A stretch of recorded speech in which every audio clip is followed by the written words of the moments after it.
please.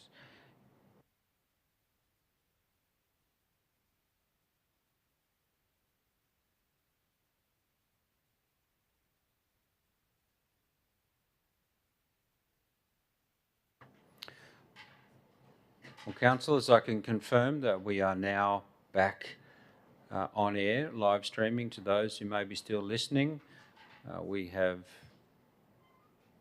come out of closed meeting and are now back into standing orders. We have a resolution, a recommendation, I should say, that is before councillors, and that is in two parts, as per the council business papers. Item 11.4, administration of the 2024 local government elections. Councillors, I'll now call for a... so we have, that's correct, we have a mover of the motion, Councillor Luke, and a seconder being Councillor McGrath to this motion. Councillor Luke, do you wish to speak to the motion? No, thank you, Mr Mayor. I'll now call for elected member who might like to ask a question or speak against this motion. Thank you, Councillor MacArthur. Through you, Mr Chair, I just suggest in the timeframe we have to prepare for the 2024 election, and given the amount of the budget allocation, I would like to move to defer this resolution until the relevant director has time to clarify a number of items in the quotations provided, which involve significant cost to council and for which there doesn't seem to be much detail, with a view to trying to obtain a more efficient or cheaper quote. It's a large amount of money. Before I call for a second, I'll just get clarification from the director as to the validity date of the quotations.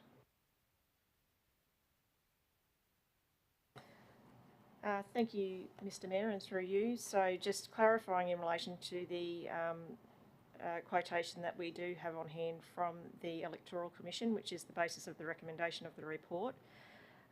The advice from the Electoral Commission is that they only charge actual cost to councils to run elections. They do not apply a margin. They have provided some advice in relation to the fact that there are some cost increases that they are facing that would be passed on to councils. So some of those items include early voting centre rental costs, logistics costs, fuel levy, the CPI factors, as we know, which have been escalating significantly, staff costs, growth in the number of electors, and paper costs. So there are some factors that do contribute towards the overall cost of running the elections, given that they are undertaken on a four-year basis. And in relation to the validity of the quotes question, the Electoral Commission has advised us that we need to provide them with a response by the 13th of March in relation to the quote that they have provided. So we are under a deadline with that one. There's some options within the Act, but apart from appointing an external provider, really council is limited in what it can do. So the only question I can't answer tonight is the fact that if we don't have a resolution to refer the matter to the Electoral Commission by the 13th of March, does that rule out that entity being able to undertake our elections at all, and are we then stuck with another provider? So Councillor McGrath has moved that the item be deferred. Sorry, MacArthur. Apologies, Councillor McGrath. MacArthur. I was looking that way. Got it wrong. I'll now call. Is there a seconder to the deferral motion? Councillor Hoddle has seconded that the item be deferred. Being a procedural motion, I now need to deal with that. Councillors, can I just, for risk mitigation, can I draw attention to page 51, the manager's report? If councillors do not enter into an election arrangement with the New South Wales Electoral Commission for the administration of the elections, they must engage an electoral services provider to administer their elections other than them. So beyond the 13th, they've said we must advise by the 13th of March. If we don't advise them, and Ms Dibworthy's right, we're not sure if we don't advise them by that date, whether that's a definite cut-off. But their comment, the manager's report does say that we must otherwise engage another electoral services provider. My understanding is the only other one that we could engage, realistically, is the electoral company, Australian Electoral Company. So quite clearly, that does leave you in the situation where I think you're at the whim of one provider. Another example of a lack of competition in Australia, Councillors, hurting back- councils. your attention, please. Councillors, we have a mover and a seconder to a deferral motion, so I now need to deal with this, and I'm going to put that motion all. Yes, I'll allow. Thank you, Mr Mayor. I wish to speak against the procedural motion. I do not believe as an organisation we should defer this matter. I intend to speak in support of the officer's recommendation moved earlier. I'll draw all of my fellow councillors, which the procedural motion would deprive me of the opportunity to. And I wish to draw further councillors' attention to the fact that there was a local government amendment bill passed in 2019 which removed councils' abilities to run our own elections, which Gunnedah had done successfully for some election cycles, including when 1, 2, 3, 4 of us in the chamber were elected for the first time, and Councillor Fuller was re-elected for the umpteenth time. And congratulations for that. In 2016, which was far and away the cheapest and most hassle-free method to get a result for our shire.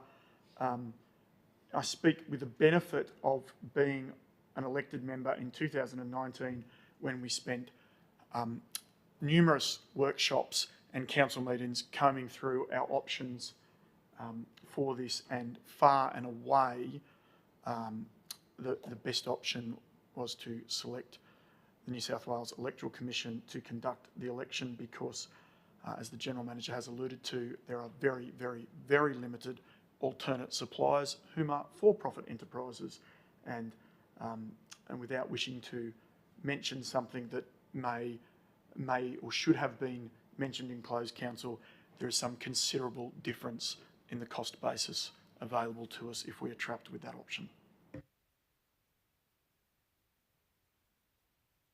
If I may add also support there, Mr Mayor, I believe that we run the risk of shooting ourselves in the foot. The New South Wales Electoral Commission has indicated that they're a non-for-profit organisation. We might not like some things that are in their quote. However, I believe that if we go out again and go out to tender, we're going to end up by paying a whole lot more.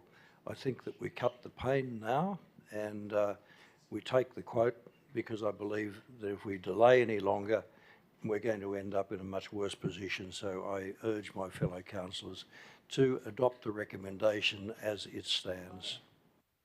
Thank you. Councillors, we have a deferral motion that was moved by Councillor MacArthur, seconded by Councillor Hoddle. I'd now like to deal with that. So all of those in favour of the deferral motion, please by show of hands. Those against? That motion is defeated. So councillors, I'll refer back to Mr Mayor, I move the motion be put.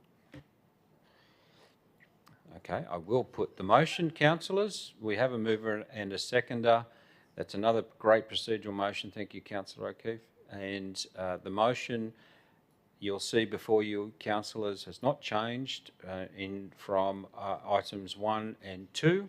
So now, by show of hands, I'd like to put the motion. All those in favour? Against? Declare that motion carried.